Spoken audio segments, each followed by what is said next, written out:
Like SUVs, the demand for ADVs in India has been growing exponentially in the last few years, and with good reason, because this ADV format, like SUVs, allows you to travel the length and breadth of the country without really having to worry about the terrain that you're on. And to that end, the middleweight ADV scene has also been growing quite a bit, and that's a great thing because buyers who can't afford the big ADVs really have something to explore that level of freedom with.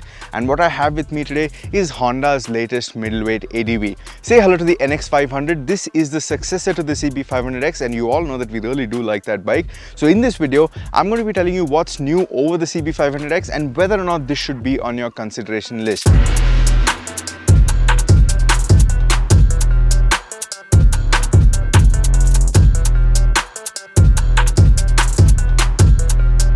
Now, the whole design brief with an ADV is for it to look big, brawny, muscular and macho, and that is a big part of the appeal of an ADV, why someone goes for that even if they're not really looking for all of the qualities that it brings along with it in terms of the rideability. And to that end, this NX500 really nails the design brief. If you remember the CB500X, it was a handsome looking motorcycle, but it was not nearly as imposing as this. So to that end, especially in this color, I really do like the way this NX500 looks. And it is also quite different from the CB500X despite being largely the same motorcycle underneath. So as you can see at the front, there's this completely redesigned headlight with an entire shrouding panel around it. Again, all new. These panels on the side are completely redesigned. Essentially, the bike looks like a new bike, but it is not a very new bike than the CB500X. I'll get more into that later. So you have this screen, you have these handguards, all of these are part of the accessory. If you buy the bike stock, you won't get this, you'll get a different colored screen, but the shape is largely the same. Then you have this panels that integrate really nicely with the tank, and that leads to a really nice and well flowing seat. Again, a very comfortable seat, especially for long distance duties. And as you make your way to the rear, you're greeted by a slightly familiar tail light, again a sharp tail light, and the whole design, it looks very cohesive, very proportionate. All in all, this NX500 is really quite the looker, and I like how it looks. What do you think about the design of this bike? Do let me know in the comment section down below.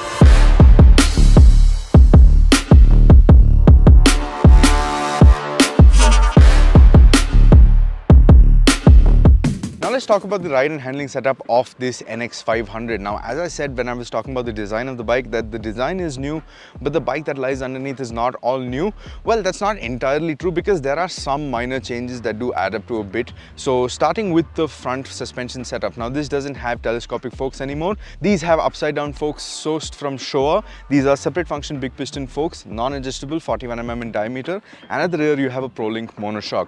Now you have a 19-inch wheel up front and a 17-inch wheel at the rear that is wearing Dunlop's Trail Mix Tour tires. Now those tires are a mouthful, but unlike other Dunlops that I've tested on other big bikes, these Dunlops are quite nice. Let's come back to the ride and handling setup for a bit. Now the suspension setup on this is quite nice for sporty application and for general daily commuting. At slow speed, say under 60 km/h, any of those bumps and potholes, they don't really unsettle you as a rider.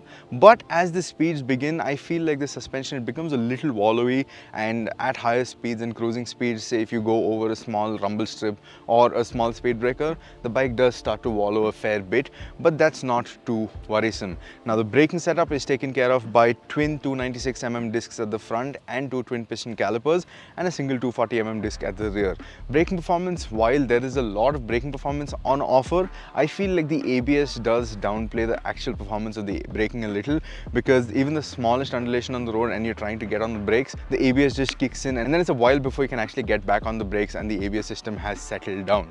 So I feel like a slightly less intrusive ABS map would do wonders to actually bring out the true braking potential of this motorcycle. Now in terms of handling, this is a very interesting handling motorcycle. It's a lot of fun in the twisties. It's a very comfortable bike to live on a daily basis. It really hides its 196 kilo curb weight very well, and this 196 kilos includes a 17.5 liter fuel tank. So daily commuting, going through chock-a-block traffic, it's very easy to navigate. It's a very stress-free ride, and then when you do come to the corners, it's a lot of fun there as well, because this is after all still a 19-inch wheel. It's not a 21-inch wheel, so it's not purely off-road focused. It is a road bike first and then an off-roader later.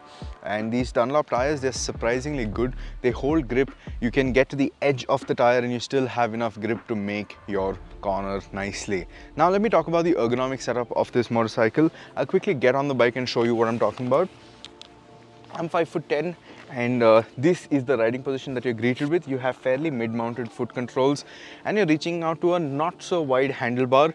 And actually, when you're seated on the bike and the way you're interacting with the bike, especially with your upper body and your hands, it feels more like a tourer than an ADV. So it feels more like a shrunken down Goldwing than a proper adventure tourer. And that same thing does translate when you try to stand up and ride, because as I stand up, I don't really have any proper place to lock my knee unless I come right up here, which is not the best, most favorable off-road riding position, especially for me. And even the handlebar, I feel, is a smidge too low and not wide enough. If the handlebar was, say, somewhere around here for me and slightly wider, I feel I would enjoy the off-road riding experience that much more. But then again, the core foundation of this bike is to be a good tourer, and that I feel it will excel in, especially because of this motor.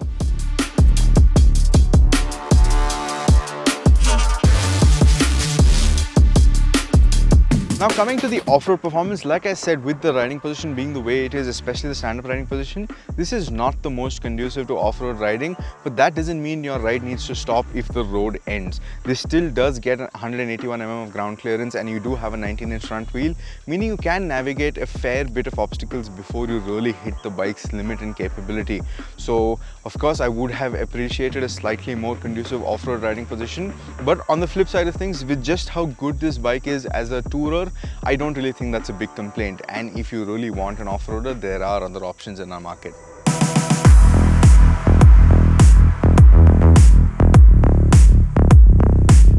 Now let's talk about the performance that this bike has to offer, and that comes via this 471cc parallel twin liquid cooled engine.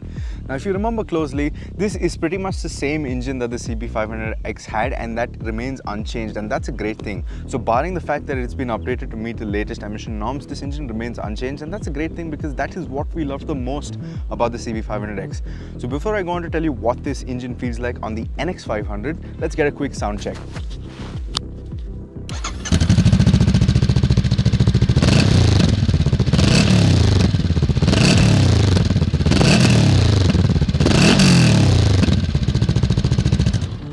Now this is of course not a fair representation of what it's going to sound like when you're riding the bike, because it does have a good fair bit of cracks and burbles and all of that. But this is just to give you some idea of what this bike will sound like if you were to ride it yourself. Now coming back to this engine, this parallel twin mill is good for 47 bhp at 8600 rpm and 43 Newton meters of torque at 6500 rpm. And like with the CB500X, this is a gem of a motor. It is so refined. It's got Honda levels of refinement, and you know it's also going to have Honda levels of reliability. Vibes are pretty much unheard of, and the few vibes that creep in really come in more as character than annoyance, and you really only feel them in few gears when you're really redlining it, and there's no real point to doing that. If you're getting to the higher gears and you're getting closer to the red line, there aren't really any vibes to speak of.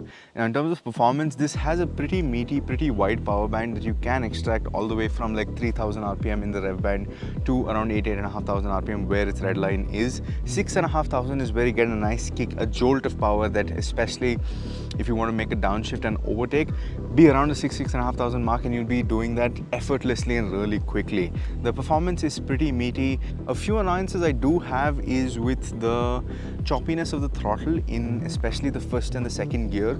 So if you're navigating some slower corners and you're making mid-corner corrections with your throttle, or you just want to slightly blip the throttle and come back on, it does become a little too choppy, and the entire motion of the suspension transfer of the weight from the back to the front feels that much more exaggerated because the throttle almost just cuts off. It's not like a granular on-off transition. So that is something I feel like it could be worked on. I didn't really feel that from the third gear and moving forward. So that is something that I feel can be rectified. But apart from that, the overall engine experience has been pretty great in terms of performance. The clutch is great. The shifts are tactile. You have a precise understanding of exactly which gear you're slotting it into. Everything feels really Honda-like. I think that's the best way I can put it. In terms of outright performance, you can sit at the top speed of this bike for as long as you want, and you won't really feel like the bike is stressed or you're feeling stressed out. I feel like at that point, the only thing that'll be making you worry a little is the way the suspension starts to wallow at those speeds. But in terms of cruising speed, 100 to 130 you can sit easily, no questions asked. You can even go further, but you really shouldn't be doing that on our roads. But if you do have the avenue, the engine does have what it needs to do that comfortably. That being said, Despite the fact that I really like this engine, I would have liked it that much more if it had, say, another 10-15 horsepower, because it would just become that much more engaging. It doesn't feel heavy, but I feel like it will be that much quicker and that much more exciting. So that is something Honda can look at, or maybe that's what they have the Transalp for, as a step up from this. But again, the Transalp is more in the off-roading direction of things. Now this bike, it also has a traction control system. The traction control system does intervene every now and then, but it's not so intrusive that it will hamper your riding experience completely. But the good thing about it is there's a switch right here, which if you just click once and hold for a few seconds, no matter what you're doing with the bike, you could be on the gas, you could be on the clutch, it will switch off traction control, and that's a great thing.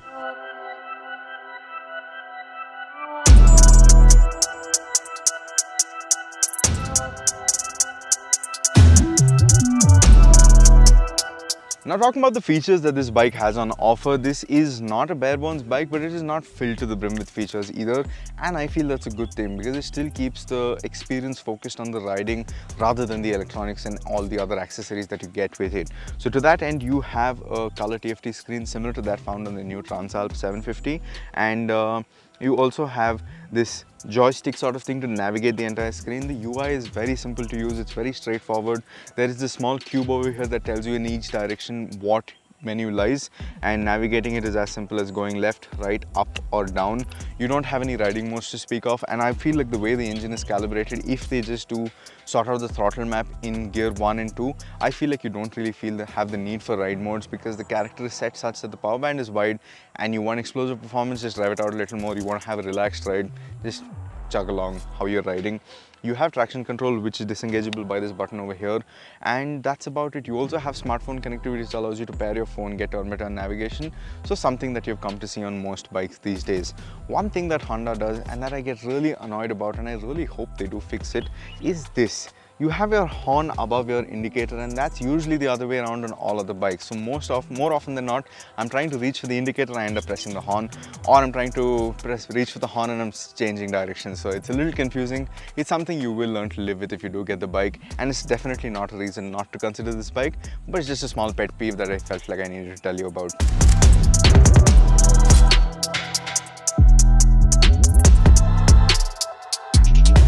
Now, after having spent some time riding the NX500 in the highways, off-road and even in the twisties, what do I have to think of it? Well, the NX500, it is a lot like the CB500X in the sense that it's a very easy to approach bike. It's very forgiving, it's very simple in its core values, and it's a really great bike for long distance touring. It's not that good off-road, and it doesn't need to be, because there are proper, more off-road committed offerings in the market if you really want something like that. If you're looking for something that is good for long distance touring, something that you can actually do your daily commutes with, and something that you can have fun with on the weekends in the twisties, I feel like this is a great choice. Now, when it comes to the price, this is still rupees 5.9 lakh ex-showroom, and that makes it a bit of an expensive proposition. But if you look at the other side of things, you're getting a Honda with Honda levels of reliability, with Honda levels of refinement, and it doesn't really get much better than that. So get a test ride. If this is the sort of bike you're seeking, I don't think you'll go wrong with this Honda NX500. It's the sort of bike that will keep multiple tiers of riders excited for a long time to come, and that's it. That's what I think about the NX500. What do you think about the NX500? I'm really curious to know. So let's have a conversation in the comment section down below, and thanks for watching.